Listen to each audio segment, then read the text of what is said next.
క్రోధినామ సంవత్సరంలో సింహరాశి వారి ఫలితాలు ఏ రకంగా ఉన్నాయో తెలుసుకుందాం. మరి సింహరాశి నక్షత్రాలు మనం తీసుకున్నట్టయితే మఖా నక్షత్రం 4 పాదాలు, పుబ్బా నక్షత్రం 4 పాదాలు, ఉత్తర నక్షత్రం 1వ పాదం సింహరాశిలోకి వస్తారు. ఇక నక్షత్రాలు తెలియని వాళ్ళు, డేట్ ఆఫ్ బర్త్ తెలియని వాళ్ళు నేమ్ స్టార్టింగ్ లెటర్ బట్టి కూడా రాసుల్ని చూసుకోవచ్చు. వాళ్ళకైతే మా, మీ, ము, మే అంటే ఎం లెటర్తో నేమ్ స్టార్ట్ అయ్యే వాళ్ళందరికీ, ఒకవేళ నక్షత్రం డేట్ ఆఫ్ బర్త్ తెలియని వాళ్ళు ఎం లెటర్తో నేమ్ అంటే మా, మీ, ము, మే స్టార్టింగ్ లెటర్, వీళ్ళందరూ కూడా సింహరాశిని ఫాలో అవ్వచ్చు, రాశి ఫలితాలని తెలుసుకోవచ్చు. మరి సింహరాశి వారికి క్రోధినామ సంవత్సరంలో ఆదాయం 2, వ్యయం 14, రాజ్యపూజ్యం 2, అవమానం 2. ఓకే, మరి సింహరాశి వారికి కూడా ఈ సంవత్సరంలో కొన్ని మిశ్రమ ఫలితాలు ఉన్నాయని మనం చెప్పుకోవచ్చు.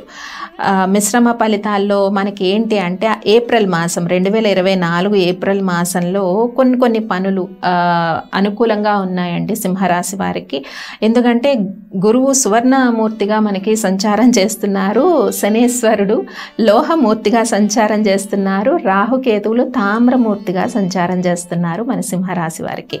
మరి కొంత కుటుంబ చిక్కులు ఇవి కూడా ఈ సంవత్సరంలో సింహరాశి వారికి కనిపిస్తున్నాయి. ఏదైనా పనులు ఏదైనా ఉన్నట్టయితే, అంటే ఏదైనా స్థిరాస్తి కొనుక్కోవాలి, హౌస్ కన్స్ట్రక్షన్ చేసుకోవాలి, ఇలాంటివి ఏమైనా ఉంటే సింహరాశి వారు అందరూ కూడా ఏప్రిల్ మాసంలోనే ఈ స్థిరాస్తి కొనుక్కోవటము, ఈ విషయాలు ఏవైనా ఉంటే ఈ వర్క్స్ అన్నీ కూడా చేసేసుకోండి. మే 2వ తారీఖు నుంచి మరి గురువు గారి యొక్క రాశి మారుతోంది కాబట్టి నక్షత్రం మారుతూ ఉన్నారు, హౌస్ మారుతున్నారు గురువు గారు. మే 2వ తారీఖు నుంచి కొన్ని విషయాల్లో ఆటంకాలు ఏర్పడతాయి సింహరాశి వారికి. ఏ విషయాల్లో ఆటంకాలు, ఏదైనా స్థిరాస్తి కొనుక్కోవాలంటే ఆటంకం ఏర్పడడం, వివాహ సంబంధాలు అంటే ఏమైనా నిశ్చయం అయిపోతుంది అనుకునే సంబంధాల్లో కొద్దిగా జాప్యం ఎదురవ్వటము, అంటే డిలేనెస్ ఎదురవ్వటము, అలాగే హయ్యర్ ఎడ్యుకేషన్ చేయాలనుకున్న వాళ్ళకు కూడా కొంచెం కావాల్సిన కోరుకున్న యూనివర్సిటీస్లో రాకుండా కొద్దిగా డిసప్పాయింట్మెంట్స్ కొన్ని మంత్స్లో కనపడుతూ ఉన్నాయి. అంటే ఏ మంత్స్, మే మంత్,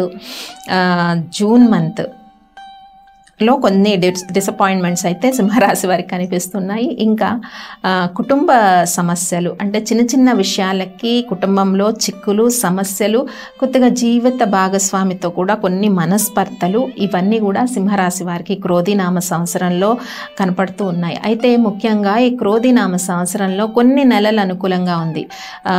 ఏప్రిల్ ఒక రకంగా చూస్తే అక్టోబర్ 9వ తారీఖు నుంచి ఫిబ్రవరి 4వ తారీఖు వరకు, 9th October to February 4th 2025 ఆ మధ్యలో మీరు ఏదైతే పెండింగ్ చెప్పాను కదా, స్థిరాస్తి కొనుక్కోవాలనుకున్న వాళ్ళందరూ కూడా ఏప్రిల్ మాసంలో కొనుక్కోండి. ఇక మే మాసం నుంచి స్థిరాస్తి కొనుగోలులో మీకు అంత ఫాస్ట్గా వర్క్స్ అయితే మూవ్ అవ్వవు. మళ్ళీ మీరు అక్టోబర్ 9th నుంచి ఫిబ్రవరి 4th మధ్యలో జూపిటర్ రెట్రాగేషన్ టైం ఉంటుంది. ఆ టైంలో అయితే మీకు అనుకూలం ఉంటుంది. అంటే కొన్ని వివాహ సంబంధాలు నిశ్చయం కావటము, స్థిరాస్తి కొనుక్కోవడము, ఉద్యోగ ప్రయత్నాలు ఫలించడము, ఆ టైంలో అంటే ఏదైతే జాబ్స్కి ప్రయత్నిస్తున్నారో నూతన వ్యాపార ప్రయత్నాలు కూడా ఫలించడం, ఆ టైం అన్నది మీకు అనుకూలంగా ఉంటుంది.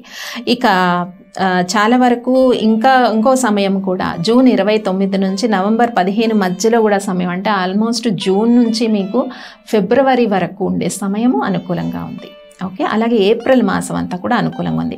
ఇక రిమైనింగ్ మంత్స్లో కొన్ని ఆటంకాలు అయితే మీకు ఎదురవుతూ ఉంటాయి. ముఖ్యంగా రైతులకైనా, రాజకీయ నాయకులకైనా, మీడియా రంగంలో ఉన్న వాళ్ళకైనా, అలాగే మార్కెటింగ్ రంగాల్లో ఉన్న వాళ్ళకైనా, బ్యాంకింగ్ సెక్టార్స్లో ఉన్న వాళ్ళకైనా, ఎవరికైనా కూడా ఈ ఫలితాలు అప్లై అవుతాయి. ముఖ్యంగా గృహిణుల విషయానికి వస్తే, హౌస్ వైఫ్స్ విషయానికి వస్తే కొంత చెప్పాను, జీవిత భాగస్వామితో కొన్ని కలతలు, ఇంట్లో కొన్ని విషయాల పట్ల అంటే ఫ్యామిలీ మ్యాటర్స్ కానీ ఏదైనా చికాకు, మానసికమైన చికాకు ఇది కూడా ఎక్కువగా ఉంటుంది సింహరాశి వారికి. కాబట్టి పరిహారాల్లో చక్కగా శివారాధన చేసుకోండి. సింహరాశి వారు శివ పంచాక్షరి మంత్రాన్ని రెగ్యులర్గా పఠించడము, శివారాధన చేయడం వల్ల మంచి సత్ఫలితాలు ఉంటాయి. అంటే చాలా వరకు మనకి మంత్స్ చెప్పాను నేను, జూన్ 29 నుంచి ఫిబ్రవరి 4th వరకు ఉండే మంత్స్ అన్నీ కూడా ఏ విషయంలో జాప్యం ఉన్నా కూడా కొంత తగ్గిపోవటము, అయితే కొన్ని వివాహ సంబంధాలు నిశ్చయం కావటము, నూతన వ్యాపార ప్రయత్నాలు ఫలించడము, రావాల్సిన రాని బాకీలు ఏమన్నా ఉంటే అవి రావడము, కష్టపడిన దానికి ఫలితము, విద్యార్థులు కూడా కష్టపడిన దానికి హార్డ్ వర్క్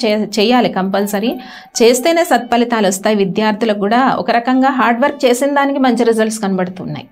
కాబట్టి హౌస్ వైఫ్స్కి ఏదైనా చెప్పాను, చిన్న చిన్న డిస్కషన్స్ కుటుంబంలో అవుతుంటాయి, దాన్ని ఎక్కువగా మనసుకు తీసుకోవద్దు. కొంత శివారాధన చేయటము, శివ పంచాక్షరి మంత్రాన్ని చదువుకోవడం, లేదంటే అర్ధనాదీశ్వర శ్లోకాలు ఉంటాయండి, 11 శ్లోకాలు, చాంపేయ గౌరార్థ శరీరకాయ అని చెప్పి శ్లోకాలు ఉంటాయి. అవి చదువుకున్నా కూడా ఈ ఫ్యామిలీ అఫైర్స్లో ఉండే అప్ అండ్ డౌన్స్ ఏవైతే ఉంటాయో అవన్నీ కూడా పరిష్కారం అవుతాయి సింహరాశి వారికి.